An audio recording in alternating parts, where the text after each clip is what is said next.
વાર આભાર વ્યક્ત કરું છું। આ આયોજનમાં સંપૂર્ણ આયોજનમાં પણ કોઈ અમારાથી ક્યાંય કચાશ રહી ગઈ હોય, ક્યાંય ખામી રહી ગઈ હોય તો ICS ટીમ વતી હું આપ સૌનો એક દિલગીરી સાથે હું એક માફી ચાહું છું। અને આવતી વખતે એટલે કે આવતા વર્ષે હજી ભવ્યાતીત બનાવવા આપણે આમાં શું ફેરફાર કરી શકાય એ તમામ પ્રકારના અમને સૂચનો આવકાર્ય છે। તો હું મારી વાતને વિરામ આપું પહેલાં આપ સૌનો દિલથી ખૂબ ખૂબ આભાર વ્યક્ત કરું છું। જય હિન્દ, જય ગૌ માતા, જય સિયારામ। Thank you.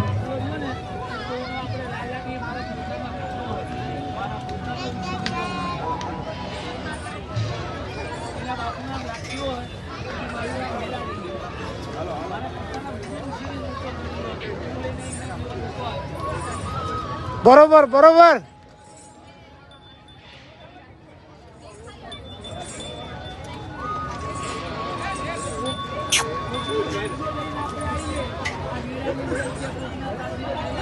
ICSના મેમ્બરો પાસે કોઈમાં જે હોકી પછીના જે લાલ કલરનો પેગોડા છે એમાં જમા કરાવવા વિનંતી। સૌ કોઈ મિત્રો હોકી પોતાની લાલ કલરના પેગોડામાં જમા કરાવી દેવા વિનંતી।